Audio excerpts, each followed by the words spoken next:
बिस्मिल्लाहिर्रहमानिर्रहीम एंड अस्सलाम वालेकुम। How are you guys? My name is Hidayatullah और आप देख रहे हैं हसन ऑनलाइन एजुकेशन। तो आज के जो हमारा लेक्चर है वो विटामिन डी के हवाले से है और ये है हमारा लेक्चर नंबर 3 है। ये हमारा लेक्चर नंबर 3 है। लेक्चर को स्टार्ट करने से पहले आप सबसे गुजारिश है कि इस वीडियो को लाइक, शेयर और सब्सक्राइब करना मत भूलिए और साथ साथ बेल आइकन को भी प्रेस करें ताकि हमारे आने वाले हर नई वीडियो का नोटिफिकेशन आपको बर वक्त मिल सके। तो चलिए अपना आज का लेक्चर स्टार्ट करते हैं। हमने विटामिन्स को स्टार्ट किया था और इसमें से हमने विटामिन्स की इंट्रोडक्शन, क्लासिफिकेशन और वाटर सॉल्युबल और अकॉर्डिंग टू सॉल्युबिलिटी इसकी क्लासिफिकेशन हमने की थी। तो इसमें से हमने फैट सॉल्युबल विटामिन्स को स्टार्ट किया था और फैट सॉल्युबल विटामिन में हमने से विटामिन ए को डिटेल से पढ़ा है और आज के जो हमारा लेक्चर है वो विटामिन डी के हवाले से है और ये एक हमारे पास फैट सॉल्युबल विटामिन है। First of all vitamin D को हिस्ट्री को देखते हैं कि विटामिन डी कब डिराइव हुआ, कहाँ से आया है। First of all vitamin D is derived by the Elmer McCollum, एक साइंटिस्ट है, इसने डिराइव किया था 1922 में from the cod liver oil. ये एक किस्म का फिश है, इसके लीवर से इसने विटामिन डी को डिराइव किया था। इसकी डेली रिक्वायरमेंट को हम देखें कि ह्यूमन रिक्वायरमेंट डेली बेसिस पे कितनी में अमाउंट में है, कितनी मकदार में है। इन्फेंट्स में इसकी मकदार जो है वो 10 माइक्रोग्राम है, चिल्ड्रन में इसकी जो है रिक्वायरमेंट 10 माइक्रोग्राम है और एडल्ट मेंस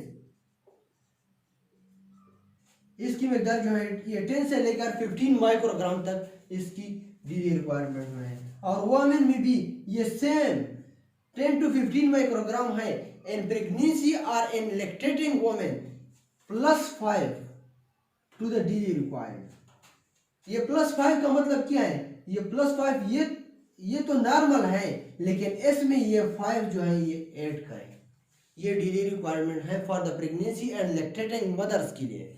वैसे आमतौर पर वुमेन्स के लिए इसकी नॉर्मल मकदार कितनी है? 10 to 15 माइक्रोग्राम है। And when in pregnancy or in lactating mothers required +5 to that amount।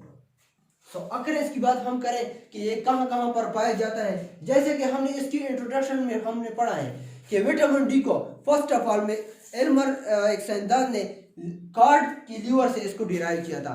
तो इसका मतलब ये हुआ कि ये बेस्ट सोर्स जो है और नेचुरल सोर्स, ये बेस्ट सोर्स है या natural source is the liver oil. ये नेचुरली लीवर ऑयल में ये प्रेजेंट है। किसकी लीवर ऑयल में ये ज्यादा मकदार में प्रेजेंट है? फिश, और फिश में एक खास किस्म की जो है ये स्पीशीज है cod and this is the important species of the fish families.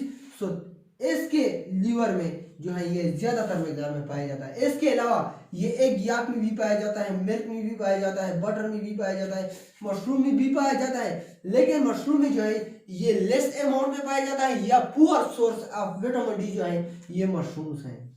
और मशरूम में कौन सी टाइप्स का विटामिन डी पाया जाता है? इसमें विटामिन D2 ये विटामिन जो है ये मशरूम्स में पाया जाता है या अदर बैक्टीरिया एंड फंजाई में इसी किस्म की जो है विटामिन पाए जाते हैं। इसकी स्ट्रक्चर की हम बात करें, स्ट्रक्चर विटामिन डी की जो है मॉलिक्यूलर फार्मूला है C28H44 एंड O जो है ये विटामिन डी की मॉलिक्यूलर फार्मूला है। और molecular formula of vitamin D3 जो है वो C27H24 और वो ये विटामिन D3 की मॉलिक्यूलर फार्मूला है। इसकी स्ट्रक्चरल फार्मूला को हम देखते हैं। ये विटामिन D2 इसको हम एर्गोकाल्सिफेरॉल भी कहते हैं। यहाँ पर इसकी स्ट्रक्चर को हम देखें, ये इसके साथ ये इसकी मॉलिक्यूलर फार्मूला जो है ये C28H44 और O11 ये इसकी क्या है? ये मॉलिक्यूलर फार्मूला है, ये इसकी मॉलिक्यूलर फार्मूला है। इसमें देखें हम अगर यहाँ से स्टार्ट करते हैं तो कार्बन नंबर 3 पे हमारे पास हाइड्रोक्सिल ग्रुप पाया जाता है, कार्बन नंबर 5 पे हमारे पास डबल बॉन्ड पाया जाता है, कार्बन नंबर 7 पर भी हमारे पास डबल बॉन्ड पाया जाता है। और इसके अलावा जब हम यहाँ पर चलते हैं कार्बन नंबर 19 पे हमारे पास CH2 ग्रुप प्रेजेंट है और इसके अलावा कार्बन नंबर 18 पे हमारे पास मिथाइल ग्रुप प्रेजेंट है। कार्बन नंबर 17 जो है इसके साथ फर्दर चेंज जो है वो अटैच है। और कार्बन नंबर 21 पर भी हमारे पास मिथाइल ग्रुप है। कार्बन नंबर 22 पर हमारे पास ये जो है ये डबल बॉन्ड पाया जाता है और ये हमारे पास मिथाइल ग्रुप है, ये मिथाइल है और ये मिथाइल है। ये हमारे पास विटामिन D2 की स्ट्रक्चर है। विटामिन D2 जो है उसको हम एर्गोकाल्सिफेरॉल भी कहते हैं। इसके अलावा विटामिन D3 स्ट्रक्चर को हम देखते हैं। इसके कार्बन नंबर 3 पर हमारे पास हाइड्रोक्सिल ग्रुप पाया जाता है। कार्बन नंबर 5 पर अगेन डबल बॉन्ड है। कार्बन नंबर 7 पर डबल बॉन्ड है। कार्बन नंबर 18 में हमारे पास मिथाइल ग्रुप प्रेजेंट है। और इसके अलावा कार्बन नंबर 19 पर हमारे पास CH2 ग्रुप प्रेजेंट है, इथाइल ग्रुप प्रेजेंट है। कार्बन नंबर 21 पर भी हमारे पास मिथाइल ग्रुप प्रेजेंट है और यहाँ पर भी हमारे पास जो है ये मिथाइल ग्रुप प्रेजेंट है। ये विटामिन D2 और विटामिन D3 की स्ट्रक्चर है और इसकी मॉलिक्यूलर फार्मूला ये है। ये विटामिन D3 की मॉलिक्यूलर फार्मूला है और ये जो है विटामिन D2 की मॉलिक्यूलर फार्मूला है। इसकी फर्दर जब हम प्रॉपर्टीज को स्टडी करते हैं तो प्रॉपर्टीज में हम क्या क्या स्टडी करते हैं कि विटामिन डी क्या है। Vitamin D is a white crystalline substances है and as well as it is the odorless and white crystalline substances.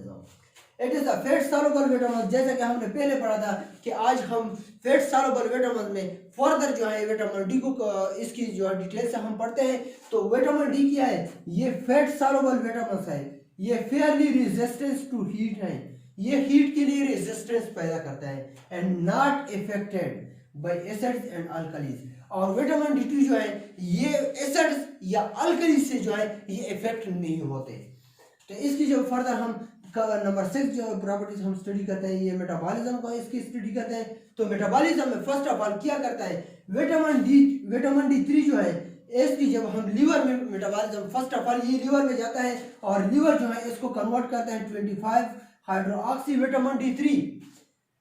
ये विटामिन D3 को लीवर क्या करता है कन्वर्ट करता है 25 hydroxy vitamin D3 with the help of enzyme 25 hydroxylation.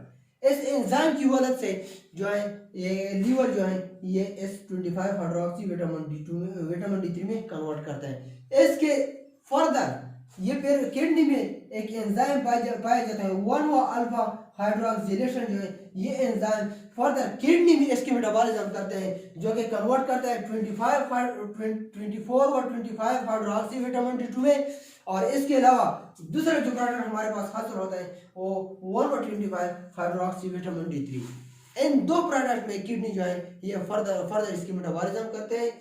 और इसकी डिफिशियंसीज की अगर हम बात करें कि विटामिन डी के डिफिशियंसीज क्या है या इसकी डिफिशियंसी से क्या क्या काज होता है, कौन से डिजीज काज होते हैं, तो इसको हम स्टडी करते हैं। सो सेवियर लैक जब ज्यादा मकदार में विटामिन डी जो है ये कम हो जाए बॉडी में तो ये काज करते हैं रिकेट्स एक डिजीज है इन चिल्ड्रन जिसमें हड्डियां जो है ये टूट फूट का शिकार हो जाते हैं या इसमें जो है प्रॉब्लम्स आते हैं। तो ये रिकेट्स के नाम से एक डिजीज काज करता है सीवियर डिफिशियंसी से।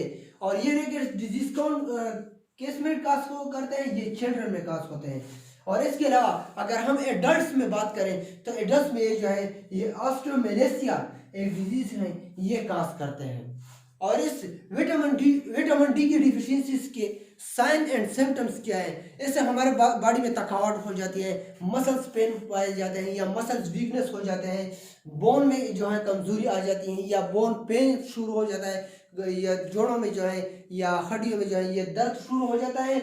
या इसके अलावा डिप्रेशन भी विटामिन डी से काज होता है। जब विटामिन डी की सीवियर डिफिशियंसीज हो तो इससे हमारे पास डिप्रेशन भी काज होता है। तो ये इसकी साइन एंड सिम्टम्स है। So this is all about the vitamin D and it's. और इसमें से हमने पढ़ा है इसकी हिस्ट्री के बारे में पढ़ा है, ह्यूमन रिक्वायरमेंट्स के बारे में पढ़ा है, इसकी स्ट्रक्चर्स को हमने स्टडी किया है कि विटामिन डी की स्ट्रक्चर किस तरह है। और इसके अलावा हमने इसकी जनरल फिजिकल प्रॉपर्टीज को हमने स्टडी किया है, मेटाबॉलिज्म ऑफ विटामिन डी को हमने स्टडी किया है कि इसकी मेटाबॉलिज्म किस तरह की जाती है। और इसके अलावा डिफिशियंसीज को भी हमने पढ़ा है कि विटामिन डी की सीवियर डिफिशियंसी से हमारे पास कौन कौन से डिजीज काज होते हैं। So this is all about the vitamin D. अगर कोई क्वेश्चन हो तो आप कमेंट बॉक्स में पूछ सकते हैं। So thank you.